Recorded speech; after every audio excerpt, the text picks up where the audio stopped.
சற்று முன் திடீரென 36 தாவேகா வேட்பாளர்கள் வாபஸ். என்ன நடந்தது? கடும் அதிர்ச்சியில் விஜய்.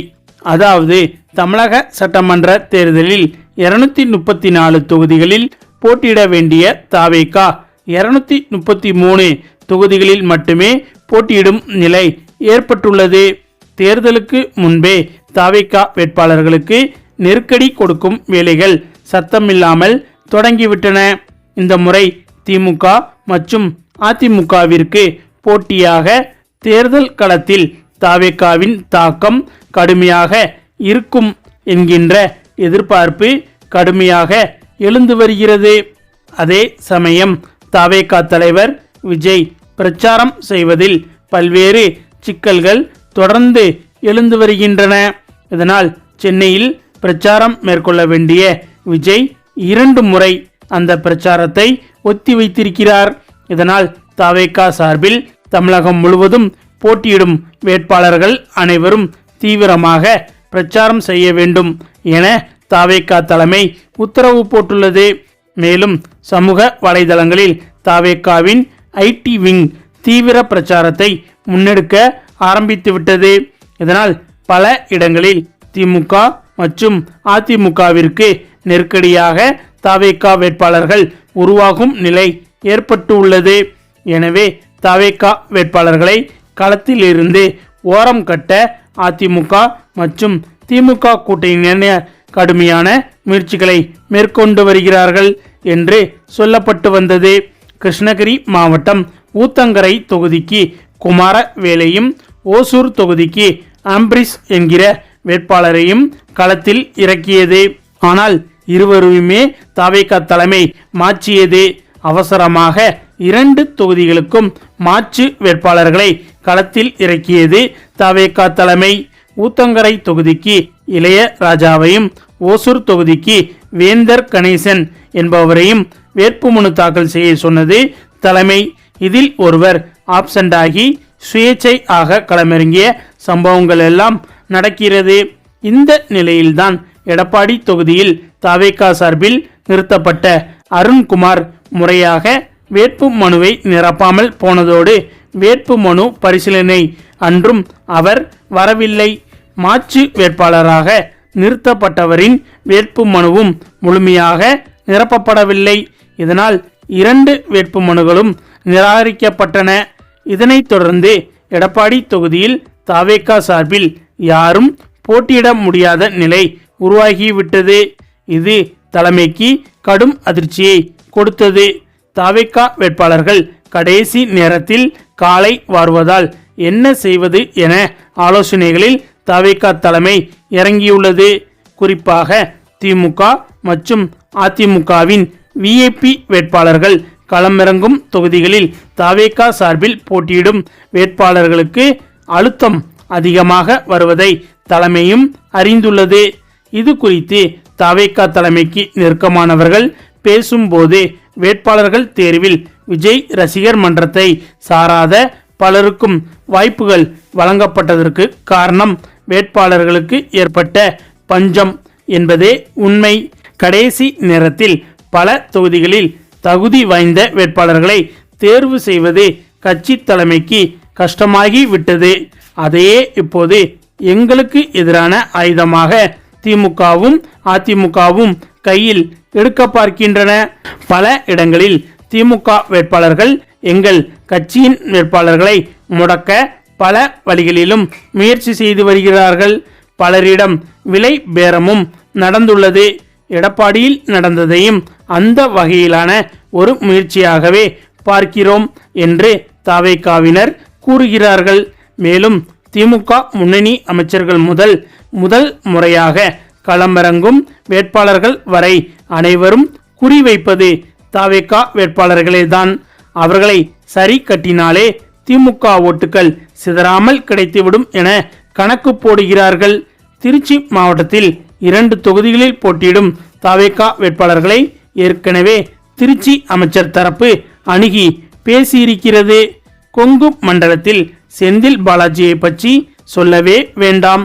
எப்படியாவது வெற்றி பெற வேண்டும் என நினைக்கிறார். அதற்கு இடையூறாக தவேகா வேட்பாளர்கள் இருக்கக்கூடாது என அவர் ஒருபுறம் களத்தில் இறங்கி வேலை செய்து வருகிறார். சென்னை மண்டலத்தில் மத்திய தொகுதியில் களமிறங்கியுள்ள தவேகா வேட்பாளரை 2 மாதங்களுக்கு முன்பே கவனித்து விட்டனர் என சொல்கிறார்கள். அந்த வகையில்தான் எடப்பாடியில் அறிவிக்கப்பட்ட வேட்பாளர் மாயமான கதையும் வருகிறது என்கிறார்கள். மேலும் அதிமுக தரப்பில் தவேகா தலைவர் விஜய் அவர்களின் பிரச்சாரமே தடுமாற்றத்தில் இருப்பதால் களத்தில் நிற்கும் வேட்பாளர்களை எப்படியும் சரிகட்டி அவர்களின் பிரச்சாரத்தின் வீரியத்தை குறைத்தாலே தங்களுக்கான வாக்குகள் சிதறாமல் வந்துவிடும். தேர்தல் நெருங்க பல இடங்களில் தவேகா வேட்பாளர்கள் அமைதியாவதை பார்ப்பீர்கள். அதற்கான காரணம் எங்களுக்கு மட்டுமே தெரியும் என்று அதிமுக தரப்பில் கூறப்படுகிறது. இந்த நிலையில் விஜயின் தமிழக வெற்றிக் கழகம் 2026 சட்டமன்ற தேர்தலில் எத்தனை தொகுதிகளில் வெல்ல வாய்ப்பு இருக்கிறது, எத்தனை சதவீத வாக்குகளை தவேகா பெறும் போன்ற கருத்து கணிப்புகள் வெளியாகி வருகின்றன. அந்த வகையில் லோக்போல் கருத்து கணிப்புகளின்படி தமிழகத்தில் ஆளும் கட்சியான திமுகவே மீண்டும் ஆட்சி அமைக்கும். திமுக கூட்டணி 181 முதல் 189 தொகுதிகள் வரை வென்று 40% வாக்குகளை பெறும் என்றும் கணிக்கப்பட்டுள்ளது. அதிமுக கூட்டணி 38 முதல் 42 தொகுதிகள் வரை வெல்லும் என்றும் 29% வாக்குகளை பெறும் என்றும் கணிக்கப்பட்டுள்ளது. இந்த கணிப்புகள் மார்ச் 1 முதல் ஏப்ரல் 1 வரை நடத்தப்பட்டதாகும். லோக்போல் கருத்து கணிப்புகளின்படி சீமானின் நாம் தமிழர் கட்சி எந்த தொகுதிகளையும் வெல்லாது என்றும் அந்த கட்சி 4.9% வாக்குகளை பெறும் என்றும் கணிக்கப்பட்டுள்ளது. விஜயின் தமிழக வெற்றிக் கழகம் 8 முதல் 10 தொகுதிகள் வரை வெல்ல வாய்ப்பு இருக்கிறது என்றும் 23% வாக்குகளை பெறும் என்றும் கணிக்கப்பட்டுள்ளது. இதேபோல போல் டிராக்கர் என்ற நிறுவனம் கருத்து கணிப்பு ஒன்றை நடத்தியுள்ளது. அதில் திமுகவே மீண்டும் ஆளும் கட்சியாக வரும் என தெரிவிக்கப்பட்டுள்ளது.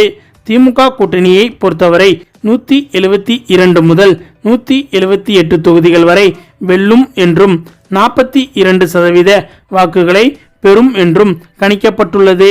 அதிமுக கூட்டணி 46 முதல் 52 தொகுதிகள் வரை வெல்லும் என்றும் 30% வாக்குகளை கைப்பற்றும் என்றும் அவர்கள் கூறியிருக்கிறார்கள்.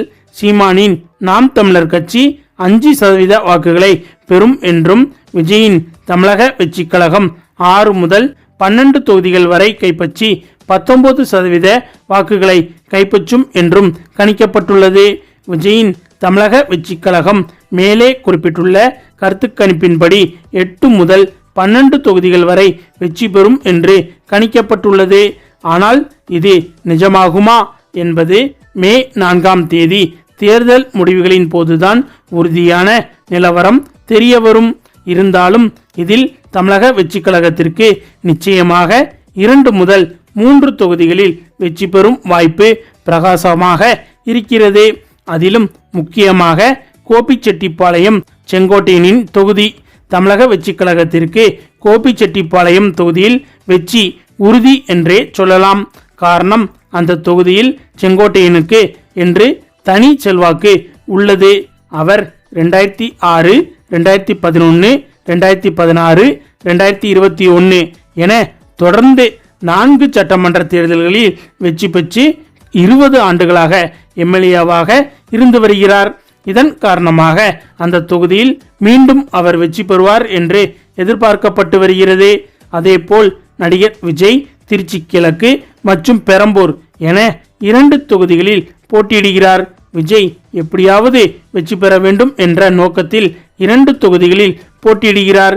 விஜய் கிட்டத்தட்ட 30 ஆண்டுகளுக்கும் மேல் திரைத்துறையில் பயணித்து வருவதால் அவருக்கு தனி ரசிகர் பட்டாளம் இருக்கிறது. குறிப்பாக இளைஞர்கள், முதல் முறை வாக்காளர்கள் விஜயின் பக்கம் இருப்பதால் அவர் வெற்றி பெறும் வாய்ப்பு பிரகாசமாக இருக்கிறது. விஜய் 2 தொகுதிகளில் நிச்சயமாக ஒரு தொகுதியிலாவது வெற்றி பெறுவார் என்று சொல்லப்பட்டு வருகிறது. மேலும் சிவகங்கை மாவட்டம் காரைக்குடியில் தாவேகா உறுதியாக வெற்றி பெறும் என்று கருத்து கணிப்புகளில் சொல்லப்பட்டு வருகிறது. இந்த நிலையில்தான் பல தொகுதிகளில் விஜயின் தாவேகா வேட்பாளர்கள் கிட்டத்தட்ட 36 பேர் வாபஸ் பெற வாய்ப்புள்ளதாகவும், செலவு செய்ய பணம் இல்லாத காரணத்தினாலும் தோல்வி பயத்தினாலும் 36 வேட்பாளர்கள் வாபஸ் பெற உள்ளதாக தகவல் வெளிவந்துள்ளது. இந்த தகவல் ஒட்டுமொத்த தாவேகாவினருக்கும் கடும் அதிர்ச்சியை ஏற்படுத்தி உள்ளது என்பது குறிப்பிடத்தக்கது. ஓகே ஃப்ரெண்ட்ஸ், வருகின்ற சட்டமன்ற தேர்தலில் தாவேகா வெற்றி பெற வாய்ப்பு இருக்கிறதா இல்லையா என்பது பற்றி உங்களுடைய கருத்துக்களையும் மறக்காமல் கமெண்ட்ல சொல்லுங்க. மேலும் இந்த வீடியோ பிடிச்சிருந்தா லைக் பண்ணுங்க, ஷேர் பண்ணுங்க, நம்ம சேனலை மறக்காம சப்ஸ்கிரைப் பண்ணுங்க. தேங்க்ஸ் ஃபார் வாட்சிங்.